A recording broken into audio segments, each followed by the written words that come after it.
Dentre os muitos perigos que a sociedade contemporânea enfrenta, estão aqueles que dizem respeito à natureza ideológica que planejam destruir as famílias.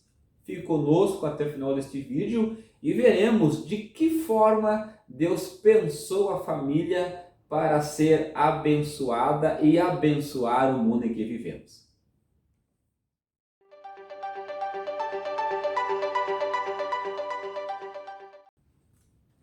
Olá, graça e paz. Eu sou o professor Daniel Venâncio, esse é o seu canal Sentinelas da Teologia.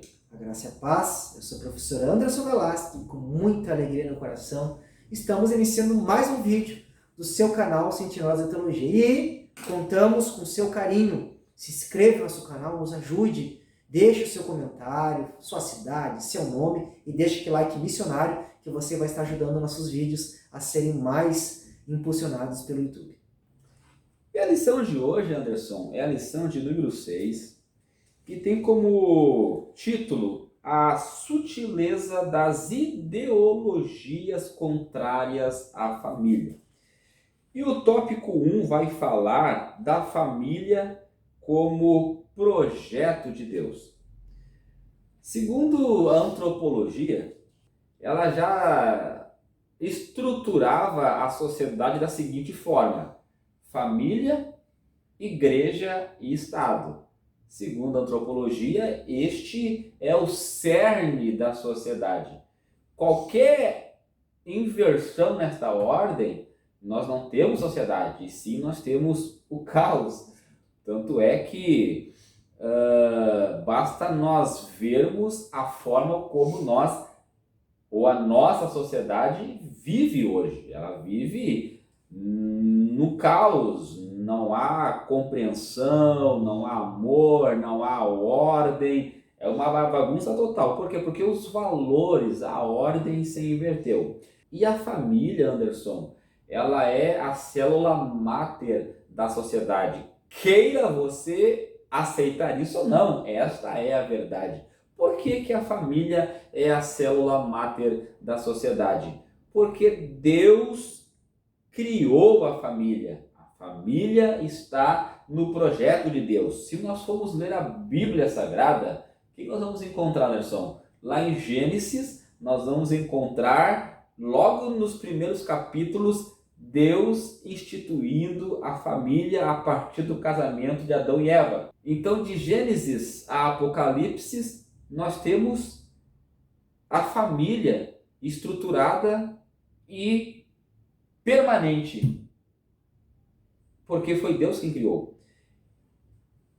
E a família, Anderson, ela é fundamental para a vida em sociedade, porque nela existem os padrões morais e éticos que nós vamos refletir no nosso comportamento na sociedade. Antes de existir uma sociedade, existia uma família. E essa família cresceu e se compôs numa sociedade. Então, os valores da família são os valores que passam para a sociedade. Por isso que essas ideologias contrárias à família nada mais é como uma sutileza do diabo para destruir de vez com a sociedade. E isso aqui, como disse o professor Daniel, meus amados irmãos, o que forma um caráter de um humano que respeita, um humano que honra, um humano que cuida, é uma criação familiar. Porque na família, quando inicia um homem e uma mulher, primeiro já inicia um compromisso com o outro, de fidelidade, de cuidar um do outro, respeitar um ao outro, dar alegria um pro outro, porque o casamento é isso, a gente ama, tudo que eu faço, eu sempre penso se vai deixar minha esposa feliz, assim, por exemplo. Então já mostra isso. Nós nos despojarmos do nosso eu, é o que Paulo diz lá em 1 Coríntios capítulo 13, né? Que aquele que ama, ele não busca o bem próprio, mas sim o bem daquele de quem ama. Então nós vemos que ali na família, já no casamento, são pessoas que negam a si mesmo pelo bem do outro. São pessoas que vivem para agradar, para cuidar, para honrar. Quando vemos filhos, esses filhos precisam de cuidado. Esses filhos precisam de sustento. Esses filhos precisam de educação. E os pais vão cuidar, Imagine só, irmãos, se não existisse fidelidade entre homem e mulher. Imagine se não existisse casamento. Imagine se os pais não cuidassem, não criassem os filhos. Como é que iria? E mais, lá dentro de casa, os filhos vão seguir os exemplos dos pais, sempre. Lá os filhos vão aprender a obedecer. Lá os filhos vão aprender a ter limites. Lá os filhos vão observar o menino. Ele vai ter como exemplo o seu pai homem, como um exemplo de masculinidade, de força, de alguém que toma frente, que resolve os problemas. A menina, ela vai ter um exemplo da mãe de feminilidade, de doçura, de carinho, de capricho, limpeza. Isso não é errado, irmãos, porque por que a mulher tem essa questão ali? Não é que a mulher, é que a mulher vê aquilo que o homem não vê. O homem passa uma vassourinha, acha que tá limpo. A mulher não, a mulher enxerga o cabelinho no chão que o homem não enxerga. A mulher, ela tem detalhe mais refinado que o homem. Então ela vai aprender com a sua mãe como ser carinhosa, como ser dedicada, como dar amor e carinho. Então nós vemos que a família ela vai desde o início, amor entre homem e mulher, respeito, honra, fidelidade. Entre os filhos, cuidar o filho, amar o filho ver o exemplo, a filha ver o exemplo. E depois, no futuro, já quando os pais já não tiverem mais a mesma força, quando a mãe não tiver mais ter a mesma habilidade, agora os filhos vão cuidar, vão zelar. Então a família, do início ao fim, pastor Daniel, ela é um exemplo para a sociedade, para cidadãos, formar cidadãos que amam, que respeitam, que são fiéis, que cuidam, que dão carinho. Sem a família, perde-se a consciência do respeito, a consciência do cuidado, a consciência do amor. Então não existe uma sociedade saudável sem a família. Por isso que você ouve ou também já fez essa pergunta: mas o que está acontecendo neste mundo? As pessoas não se amam mais, as pessoas, uma mata o outro por causa de um par de tênis, não há mais respeito, não há mais hierarquia. Por quê? Aí eu toco o trecho da lição, não, Daniel. Olhe na volta e veja o tipo de família que temos hoje, né? Ou seja, essas ideologias, Exato, elas estão ganhando espaço, só que, contudo, estão perdendo os valores morais e éticos da sociedade. E por que essas ideologias, professor Daniel, que desconfiguram? Por quê? Não precisa mais ter fidelidade entre homem e mulher. Não é mais o pai biológico e a mãe biológica que criam os filhos. O pai em casa não tem moral, não tem respeito, não tem honra diante dos filhos, porque é um pai agressivo, é um pai que mente, é uma mãe que trai, é uma mãe que se porta indecentemente, é uma mãe que não cuida da casa, é um pai que não honra os compromissos de homem. Então nós vemos que as sutilezas vêm deturpado. Infelizmente são crianças que não têm dentro de casa hoje, né, uma figura masculina, uma feminina, para ter exemplos de meiguice e exemplos de firmeza. E aí tem, né, o exemplo de 2 homens em casa ou de 2 mulheres em casa. Isso confunde a cabeça. E isso vai ter uma região do cérebro que vai ficar perfeito, mal desenvolvida, professor Daniel. Por mais que se tentem e já regulamentaram, e existem leis e tudo mais que tornaram isso legal, contudo isso aí é nocivo à saúde mental da criança, emocional, espiritual, porque causa uma confusão. Ou seja, o modelo que ela vai reproduzir é o modelo que ela está tendo. Só que o modelo que ela está tendo é um modelo que inverte a ordem estabelecida por Deus. Porque o casamento, como é uma diz família o tópico desconfigurada, 2, fora do padrão. Porque o fundamento da família, como diz o tópico 2, é um casamento monogâmico heterossexual. Um homem e uma mulher. Né? E assim nós temos uma família. E tudo isso que nós falamos, professor Daniel, nós vamos agora mostrar no tópico 4, que é os princípios bíblicos para uma família sólida. E onde nós achamos biblicamente, eu e o professor Daniel conversando, assim, nítidos princípios, é na carta de Paulo aos Efésios, né, professor Daniel? Que lá no capítulo 5, Paulo vai falar daquilo que nós já falamos aqui, que o que é um casamento. Né? O Lar Cristão, o capítulo 5, versículo 22, né? Vamos ler o texto, não, porque o texto se fala por si próprio. Olha o que diz lá o texto. Use isso na sua aula. Se você só ler o texto fala por si próprio. Efésios, carta de Paulo aos Efésios, capítulo 5, versículo 22. As mulheres sejam submissas a seu próprio marido, como ao Senhor, porque o marido é o cabeça da mulher, como também Cristo é o cabeça da igreja, sendo este mesmo o salvador do corpo. Aqui não está dizendo que o homem é patrão, é dono da mulher. Submissa quer dizer aquela que trabalha junto com essa mulher. É aquela que honra as ideias, os planos, os projetos do marido. O marido projeta e ela, eu estou contigo, esposa. Eu estou te apoiando, esposa. É isso que está dizendo. Não é aquela esposa rixosa, que tudo contenda, nada tá bom, né? Assim, mas não. Nada tá bom, nada tá legal, nada vai dar certo, não. Ela dá apoio, ela dá incentivo, o marido, a esposa, vamos construir uma casa nova? Vamos, estou do teu lado. Isso é a submissão que a Bíblia fala. É aquela que concorda com os pensamentos, concorda com os propósitos. Depois ele vai dizer 25, marido, amai a vossa mulher, como também Cristo amou a igreja e a si mesmo se entregou por ela. Como quem diz, o marido é aquele que é a parte mais forte, ele se entrega, ele luta, ele sofre. As coisas mais árduas, o marido assume o peso dela. E hoje parece que é invertido, né? A gente vê maridos, né, meio que acabrunhados, cabisbaixos, e as mulheres tomando a frente.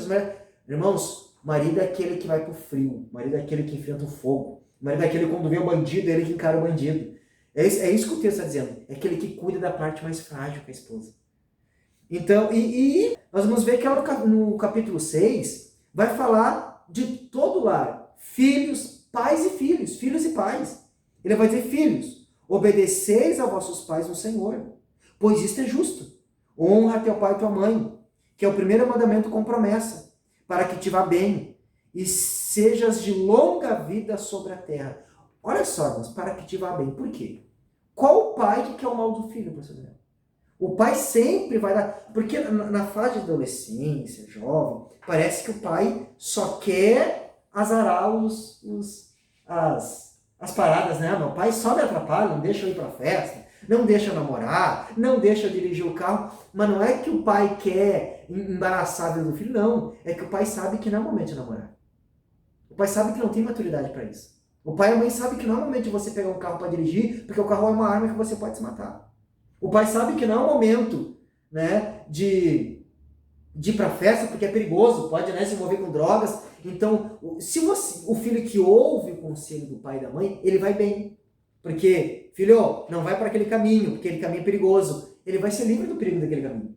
Não namora agora, porque tu pode ter, né, se afastar de Deus, ter uma gravidez desejada. Não vai ter gravidez desejada porque ouviu o conselho do pai. Não vai bater o carro porque ouviu o conselho do pai. E mais, e vós pais, não provoqueis vossos filhos a ira, mas criai-os na disciplina, na demonstração do Senhor. O que é isso? Não é aquele pai que é pai e mãe que, sabe, não deixa a criança brincar, rixoso, toda hora. Não, criança é criança, filho sabe, mas não é aquele pai que só bate, só xinga, não. Ele educa no caminho do Senhor. Ele mostra, filho, não faz isso não porque o pai é ruim, mas porque mostra o porquê. Ensina. Aqui ele está dizendo, ensina na disciplina do Senhor. Não é aquele pai que só xinga, só briga, só diz não. Por que não, pai? Porque isso. Por que eu não posso subir na árvore? Porque tu pode cair, tu pode machucar. Por que eu não posso dirigir o carro? Porque tu ainda não tem idade. Por que eu não posso? É o pai que mostra biblicamente o caminho correto, verdadeiro, que mostra a verdade de Deus. E mais, pastor Daniel, é o pai que dá exemplo em casa. É o pai que não é o pai que fala de oração, é o pai que ora e convoca o filho para oração. Não é o pai que fala para o filho ler a Bíblia, é o pai que chega em casa no final de semana e lê a Bíblia. Todo dia abre a Bíblia e lê, e o filho vê o exemplo e diz, vem filho, vem ler a Bíblia com o pai. Não é o pai que diz que tem que buscar Deus e não busca, mas é o pai que busca Deus em casa e diz, vem filhos, vem família, vamos buscar Deus juntos, vamos orar juntos, vamos ler a Bíblia juntos, vamos para o culto juntos. Não é o pai que manda o filho para a escola bíblica, manda o filho para o culto de jovens, mas não vai não, é o pai que está cultuando com o filho, e é o filho que está adorando a Deus com o pai. Então nós vemos que Família é isso. É o que nós falamos lá no início. É honra, amor, cuidado, respeito e obediência. O marido e a esposa se respeitam. Os filhos obedecem aos pais, honram os pais, e os pais honram, respeitam e ensinam os filhos. Assim, professor Daniel, se forma cidadãos que respeitam os professores na escola, honram, vão ser maridos que vão respeitar a esposa, esposas que vão respeitar os maridos, homens que vão aprender o exemplo de masculinidade com o pai e vão ser homens, mulheres que vão ter o exemplo de feminilidade com a mãe e vão ser mulheres que cumprem bem a sua missão de ser mãe. Então, a família bíblica, não tem, professor Daniel, é que forma uma sociedade saudável, uma sociedade que respeita, que honra e que tem princípios. Anderson, só queria acrescentar aqui algo que se encaminha no final do vídeo. A relação aqui que nós estamos levantando, e o professor Anderson pontuou muito bem, a diferença que existe é com relação às funções dentro da família. Porque quando Deus deu Eva para Adão, Deus não deu Eva como inferior a Adão. Pelo contrário, lá no versículo 20 do capítulo 2 de Gênesis, Deus vai dizer que não era bom que o homem estivesse só. E no versículo 20 diz assim, mas para o homem não se achava adjutora que tivesse como diante dele. Ou seja, aqui o texto está dizendo que para o homem não havia alguém que fosse igual a ele. Então não há diferença entre homem e mulher no sentido de um é melhor ou maior do que o outro. A única diferença aqui está na função. E quando o texto fala de adjutor, Anderson, o termo aqui diz respeito a um termo militar. É alguém com força diferente. Ou seja, a Eva não tinha a mesma força do que Adão, mas Adão também não tinha a mesma força do que Eva. Os dois se complementariam. Exato. Se complementariam. Então, um precisa do outro. E a grande diferença que existe, Anderson, no relacionamento de família é com relação à função. A função. Ao homem foi dada a função de liderança. Ao homem foi dada a função de proteção. Tomar a frente. Ao homem foi dada a função de provisão. Exato. A mulher foi dada a função de administração. Foi dada a função de promover o equilíbrio na família. O detalhe, o amor, perfeito. Aqueles detalhes já que pontuaste bem essa questão, exato, muito bem pontuada. Então, irmãos, com relação aos filhos, Anderson, que tu falaste, e é uma verdade, os filhos, os papéis dos filhos é obedecer. Por quê? Porque eles estão sendo formados por duas pessoas que são experientes e têm condições de vida o suficiente de ensiná-los. Então, ao filho cabe obedecer, porque Jesus vai deixar muito bem claro quando ele elenca, a questão dos mandamentos. Honra teu pai e a tua mãe, para que te vá bem e se prolongue os teus dias na terra. Então, a única diferença que nós estamos falando aqui é com relação à função. A família, pai, mãe e filhos são todos iguais. Contudo, cada um tem a sua função. E obedecer essas funções são importantes para o equilíbrio, para o bem-estar. Saudável, né? E Anderson, tu falaste de que uma família saudável traz ou contribui para uma sociedade saudável. Eu vou além, Anderson. Família saudável contribui para uma igreja saudável. Por que temos tantas igrejas fracas? Pastores fracos. Pastores que, como pais, são omissos. Fazem tudo o contrário daquilo que tu pontuaste. Exato. Não são líder, não são bons exemplos. Quem dá a vida pela família é a mulher e não o homem. E aí fica uma coisa muito séria, irmãos. Se você não consegue dar vida pela sua família, você não está cumprindo o papel de homem. E se você é um pastor com esta visão, você não está sendo um bom pastor, porque todo bom pastor, ele dá a vida pelas suas ovelhas. Foi o que Cristo fez. Cristo deu a vida pela igreja. Este é o chamado da liderança. Então, homens fracos produzem igrejas fracas. Famílias fracas produzem igrejas fracas. Mas o antídoto, o remédio para isso está à luz da Bíblia Sagrada, onde ele vai organizar, vai ordenar o comportamento de cada um para que a sociedade vá bem, para que a igreja vá bem. Que Deus abençoe a tua vida. Até o próximo vídeo do canal Sentinelas da Teologia. Graça e paz. Deus abençoe em nome de Jesus.